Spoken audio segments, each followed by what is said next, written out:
Ballari banner ಗಲಭೆಯಲ್ಲಿ digital evidence, physical ಸಾಕ್ಷ್ಯವನ್ನಾಧರಿಸಿ 26 ಆರೋಪಿಗಳು ಅರೆಸ್ಟ್. ಬಳ್ಳಾರಿ ಬ್ಯಾನರ್ ಗಲಭೆ ದಿನಕ್ಕೊಂದು ಟ್ವಿಸ್ಟ್ ಪಡೆದುಕೊಳ್ತಿದೆ. ಬಿಜೆಪಿ ಕಾಂಗ್ರೆಸ್ ನಡುವಿನ ಬಡಿದಾಟದ ಸುದ್ದಿ ರಾಜಕೀಯ ಕೆಸರೆರಚಾಟಕ್ಕೂ ಕಾರಣವಾಗ್ತಿದೆ. ಒಬ್ಬರ ಕಡೆಗೆ ಒಬ್ಬರು ಬೊಟ್ಟು ಮಾಡಿ ಆರೋಪಿಸುತ್ತಿದ್ದಾರೆ. ನಾಯಕರ ಆರೋಪ ಪ್ರತ್ಯಾರೋಪದ ಮಧ್ಯೆ ಪೊಲೀಸರು ಆಕ್ಟಿವ್ ಆಗಿದ್ದಾರೆ. ಅಸಲಿಗೆ ದೊಣ್ಣೆ ಹಿಡಿದು ಬಂದವರು ಯಾರು, ತೊಡೆ ತಡೆದವರು ಯಾರು, ಮಚ್ಚಿಡಿದವರು ಯಾರು, ಪ್ರಚೋದನೆ ಕೊಟ್ಟವರು ಯಾರು ಎಂಬ ಎಲ್ಲಾ ಸಾಕ್ಷ್ಯಗಳ ಪತ್ತೆಗೆ ಅಣಿಯಾಗಿದ್ದಾರೆ. ಮಾಜಿ ಸಚಿವ ಗಾಲಿ ಜನಾರ್ದನ್ ರೆಡ್ಡಿ ಮನೆ ಮುಂದೆ ಗಲಾಟೆ ಎಬ್ಬಿಸಿದ ಕೇಸ್ನ ಆಳ ಅಗಲವನ್ನ ಲೆಕ್ಕ ಹಾಕಿರುವ ಪೊಲೀಸರು ಈಗಾಗಲೇ 26 ಆರೋಪಿಗಳಿಗೆ ಹೆಡೆಮುರಿ ಕಟ್ಟಿದ್ದಾರೆ.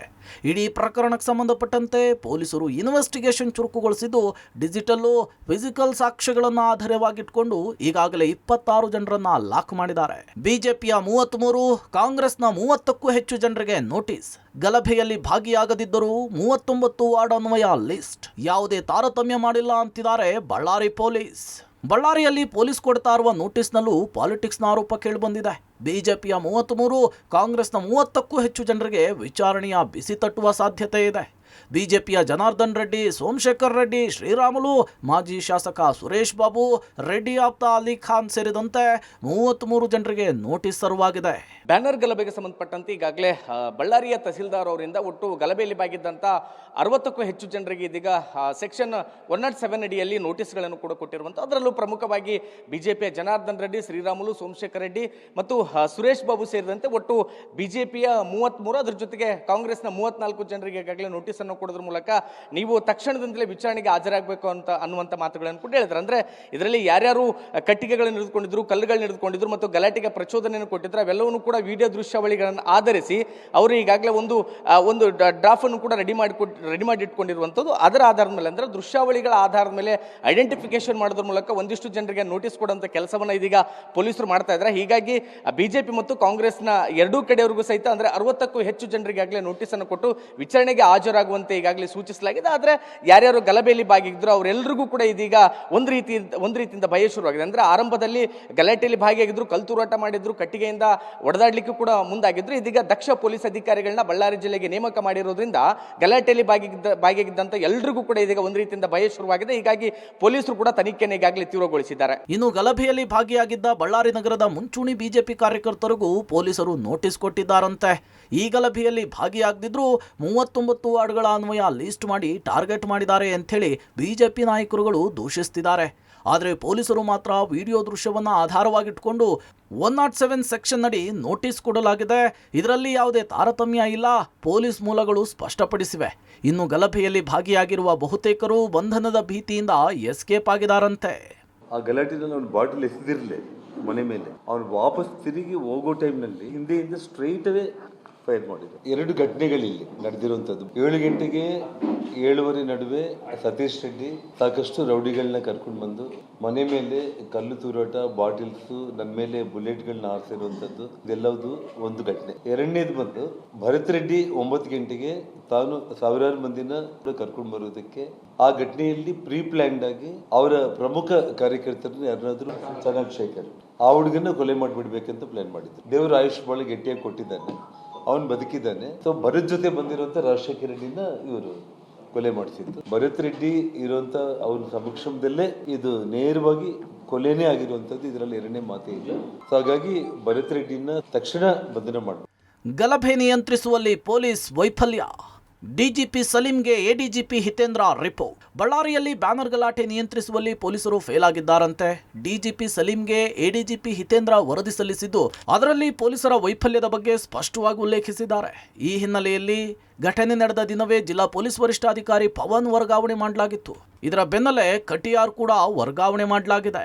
ಈಗ ಬಳ್ಳಾರಿಯ ನೂತನ ಎಸ್ಪಿ ಆಗಿ ಸುಮನ್ ಪೆನ್ನೇಕರ್ ಅಧಿಕಾರ ಸ್ವೀಕರಿಸಿದರೆ ಇನ್ಚಾರ್ಜ್ ಎಸ್ಪಿ ರಂಜಿತ್ ಕುಮಾರ್ ಭಂಡಾರು ಅಧಿಕಾರ ಹಸ್ತಾಂತರಿಸಿದ್ದಾರೆ.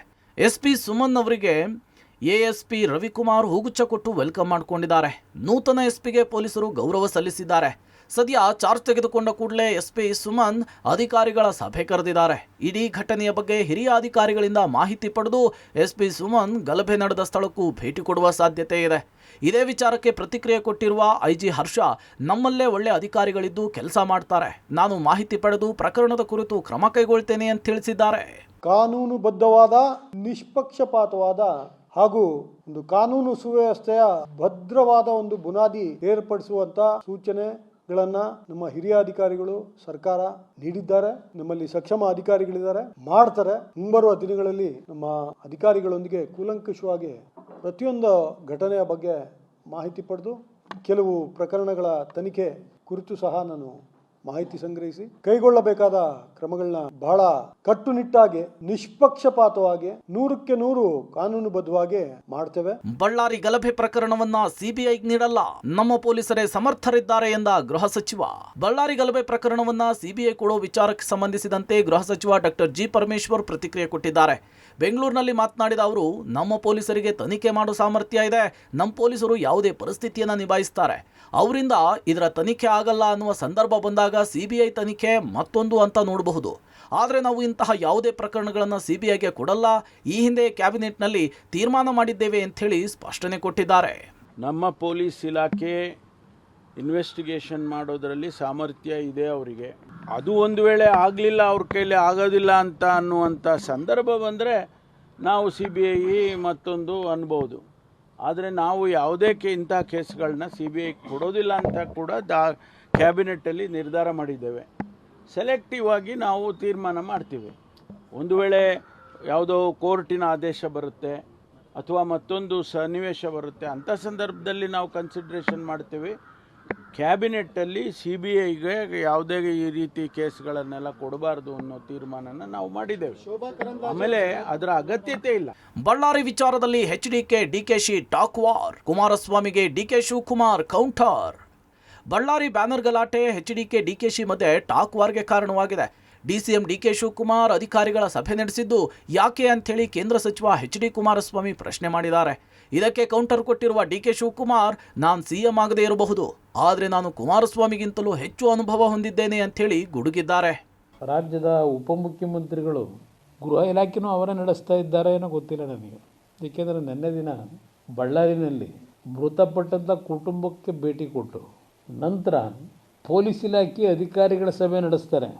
ಅಲ್ಲಿ ಗೃಹ ಸಚಿವರು, ರಾಜ್ಯದಲ್ಲಿ ಹೆಬ್ಬೆಟ್ಟಿನ ಗೃಹ ಸಚಿವರು ಅವರ ಅಧಿಕಾರದ ವ್ಯಾಪ್ತಿ ಏನು ಅಂತಕ್ಕಂಥದ್ದನ್ನು ಕೇಳಲಿಕ್ಕೆ ಬಯಸ್ತೀನಿ ನಾನು. ಗೃಹ ಸಚಿವರು ಹೋಗಿ ಪೊಲೀಸ್ ಇಲಾಖೆಯ ಅಧಿಕಾರಿಗಳ ಜೊತೆ ಸಭೆ ನಡೆಸಿದ್ರು ಓಕೆ, ಇಲ್ಲ ಮುಖ್ಯಮಂತ್ರಿಗಳು ಕರೆದು ಸಭೆ ನಡೆಸಿದ್ರು ಓಕೆ. ಈ ಎರಡು ಇಲಾಖೆಗೆ ಇವರು ಸಂಬಂಧಪಟ್ಟಿರ್ತಕ್ಕಂಥದ್ದಲ್ಲ, ಉಪಮುಖ್ಯಮಂತ್ರಿಗಳಿಗೆ. ಯಾವ ಇದರ ಮೇಲೆ ಇವರು ಹೋಗಿ ಸಭೆ ನಡೆಸ್ತಾರೆ? Mister Kumaraswamy is I am more experienced than Kumaraswamy in politics. I have a better experience. I might have not become the chief minister. I have better experience on administration, better than Kumaraswamy. I have been a minister for a very long time. I know what is administration, how to work, and whom to call, whom not to call. I know. I don't want to learn anything from Kumaraswamy. ಒಟ್ನಲ್ಲಿ ಗಣಿನಾಡಿನಲ್ಲಿ ಗಾಂಚಲಿ ಮಾಡಿದವರ ಚಳಿ ಬಿಡಿಸೋದಕ್ಕೆ ಈಗ ನೂತನ police ಅಧಿಕಾರಿ ಜಿಲ್ಲೆಗೆ entry ಕೊಟ್ಟಿದ್ದಾರೆ. ಇನ್ನಾದರೂ ಕಿಡಿಗೇಡಿಗಳ ಕುಚೇಷ್ಟೆಗೆ ಕಡಿವಾಣ ಬೀಳುತ್ತಾ ಕಾದ್ ನೋಡಬೇಕಿದೆ. Amaresh, public TV, Ballari.